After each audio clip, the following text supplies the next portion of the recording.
Sana sa umaga. Kaninang kapin-kapin group. Makakakita namin gawa ay magkagawa ng yatagin sa langka. Ang mga kagamitan ay sandok at kutsara, natito at kalapon, kutsilyo, dalo, ibang na tubig. At ang mga katangkapan, tangkap, ay langka. Dapat mag-ingat sa paggamit ng mga kagamitan at tangkap. Dapat, kung gagawa tayo ito, dapat walang namaalangan sa ating katawan. Dapat malinis din ang ating kamay. Una, ilatag ang dano.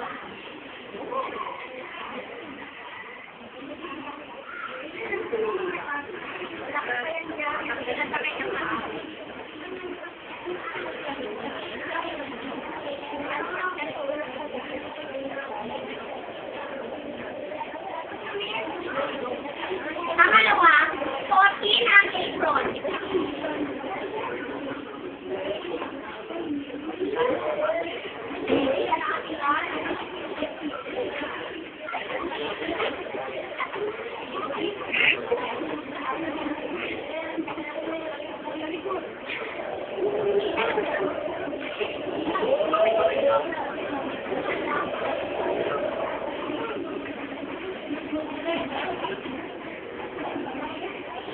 Pangalawa, ilagay ang tubig sa luneta. Ay, ingkasak pa ng daliri mo.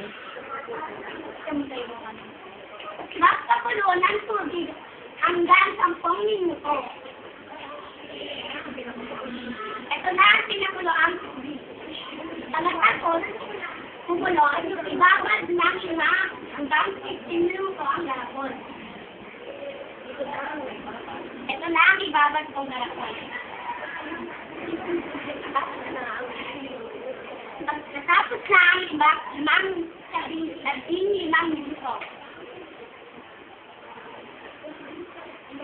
Hugasan mabuti ang langka at pakuluan ng 10 minuto kasama ng kalyan.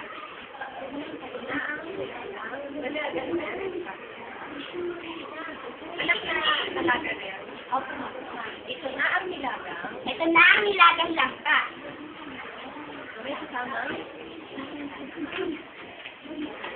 Magpakulo ng 2 tapos ilagay ang asukal at haluin.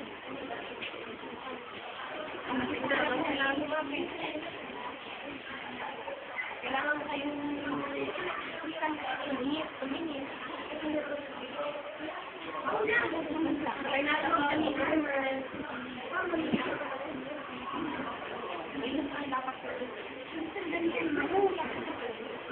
Ilagay din ang pinalambot na langka.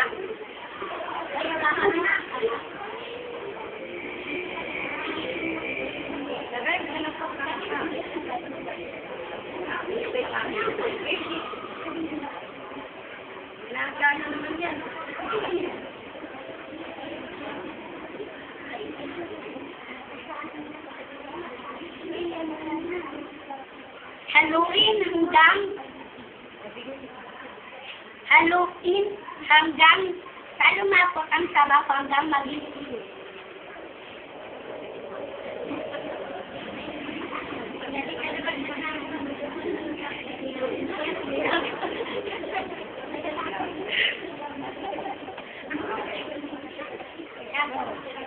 Pagkatapos lumapot, amuy na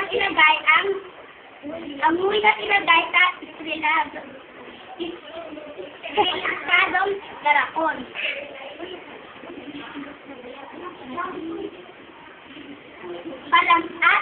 Palamigin ito ng 5 minuto at pwede na itong ilagay sa refrigerator.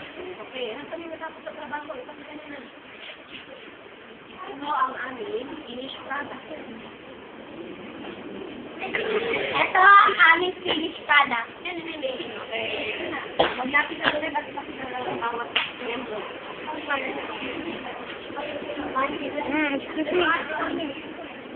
Ito ang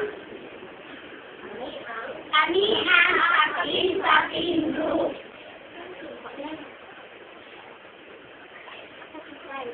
Ako si Angelina. Si Ronaldin. Ako si Milton. Ako si Marja. Sana ay inyong naibigan. Sana